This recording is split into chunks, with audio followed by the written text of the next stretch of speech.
Agora tem um detalhe, pessoal, que nós não podemos deixar de mencionar. E se os meus padrões são fielmente seguidos? Se eles estão sendo fielmente seguidos? Eu montei o meu trabalho padronizado, eu estou com o ciclo SDCA, eu estou verificando as minhas operações mais prioritárias e eu percebo que as pessoas estão fielmente seguindo os padrões, né? Os operadores estão realmente levando isso a sério. O que eu devo fazer, pessoal? Não podemos deixar isso passar em branco como se fosse uma obrigação, né? Precisa realmente agradecer essas pessoas, tem que elogiar o comportamento positivo dessas pessoas.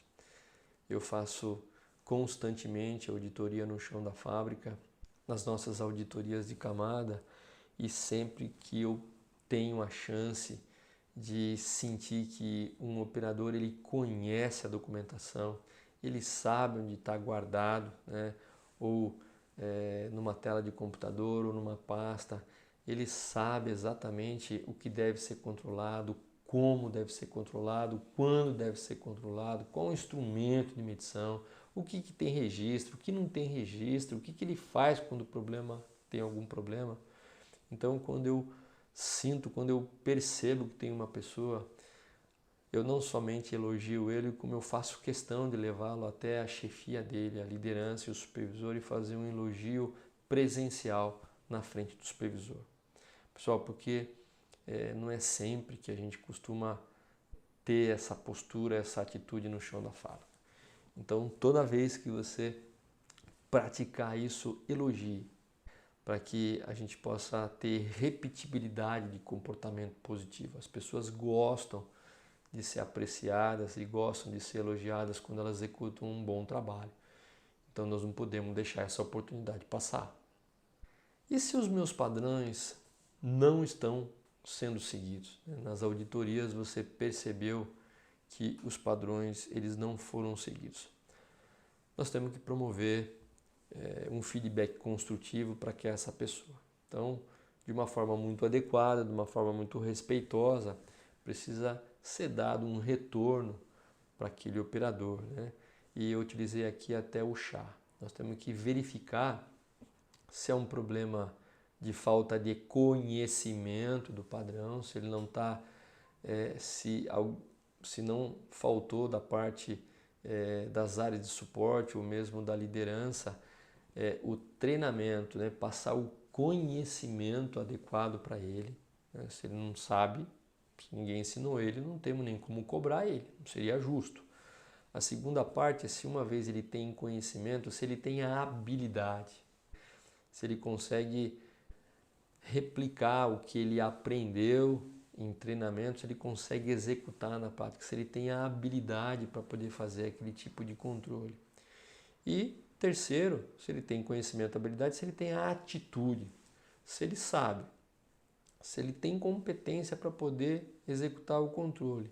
E se está falhando na atitude, precisa ser deixar claro para aquele operador que a liderança ela não permite, ela não admite não seguir padrões.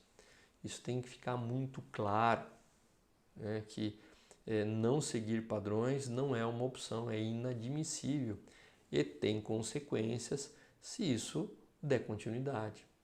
Precisa deixar de uma forma bastante respeitosa isso claro para a operação, porque ele vai sentir que você valoriza o uso dos padrões operacionais no chão da fábrica. Então é essa a maneira que a gente faz quando a gente precisa fazer uma correção de comportamento frente a um documento que é importante, mas que deve ser essencial também a prática dele. E uma terceira questão, pessoal, se os meus padrões são fielmente seguidos e mesmo assim eu tenho problemas de qualidade, o que eu devo fazer, pessoal? Então você tem lá a sua operação, é sua obrigação como liderança de linha de frente praticar, estimular, auditar as pessoas, elogiar, dar feedback construtivo para que elas realmente valorizem o uso dos padrões, para que você tenha uma área tranquila, menos nervosa no dia a dia. Mas pode ser que as pessoas tenham um belo comportamento, porque você está realmente exercendo uma boa liderança sobre a sua equipe, mas mesmo assim os problemas de qualidade ocorrem. Então, o que eu devo fazer? Nos primeiros slides que nós mostramos, a gente viu a correlação entre causa e efeito, entre uma característica de produto, que é o efeito de algo bom ou ruim que eu faço no processo, que são as minhas características de produto. Se o operador está realmente seguindo fielmente o plano de controle e mesmo assim eu estou tendo problema de qualidade, eu estou tendo problema em relação às características de processo.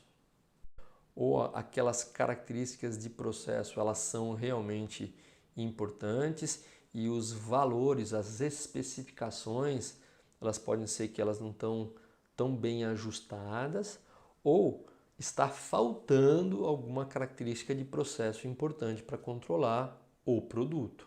Então, mais uma vez, o foco tem que ser a característica de processo. E o supervisor, a liderança de linha de frente, tem que imediatamente chamar o pessoal de processo e de qualidade para que possa ajudá-lo no sentido de entender o que está acontecendo. Se é o nível da característica de processo, ou seja, se a especificação que está adotada está fora e precisa ser experimentado, né, através de experimentos, para ver se aquela característica volta a ficar sob controle ou se está faltando uma nova característica de processo. Então, muitas vezes precisa ser feito um projeto específico para que realmente consiga-se robustez. Então, isso é um sinal claro de padrão não robusto. Existe um padrão operacional que ele não é robusto, ou seja, o operador controla e mesmo assim sai problemas de qualidade. Uma vez que o padrão não é robusto, olhando o ciclo SDCA, precisa ser atuado no processo para manter ou melhorar o padrão. Então, esse padrão ele não é suficiente para simplesmente a supervisão, a liderança mantê-lo. Não, ele precisa ser melhorado. Ele precisa ser refinado pela área de processo e melhoria contínua ou a área de qualidade. E como nós fazemos a melhoria de um padrão? Eu já comentei no início do vídeo. Aí é um outro ciclo de melhoria que é o ciclo PDCA. Ele é diferente. Eu quero elevar a qualidade do meu padrão. Eu não quero só manter. Quando eu quero manter é o ciclo SDCA. Quando eu quero melhorar é o ciclo PDCA. E quando eu melhoro, pessoal, eu tenho que sempre ficar atento de fazer as revisões nos documentos do sistema da qualidade. Então, se você tem ISO 9000, se você tem QS 9000, se tem IATF, seja lá qual for as suas normas, você precisa estar revisando a documentação para que ela não torne obsoleta. Chamar o pessoal da qualidade, do sistema da qualidade, para que uma vez que o padrão seja melhorado, acabou o ciclo PDCA, nessa fase de agir, agir no sentido de padronizar, de revisar a documentação para que o sistema da qualidade fique sempre atualizado. Então, são algumas ações que o supervisor tem que requerer, a atividade dele tem uma limitação, é a parte de fazer a manutenção dos padrões, mas uma vez que ele sinta que o padrão, mesmo mantido, ainda não é suficiente para garantir a qualidade, ele tem que chamar a área de suporte, que vai melhorar os padrões, vai fazer as correções, para que depois novamente seja treinado os operadores no ciclo SDCA. Então esse é um ciclo importante para que a gente possa entender.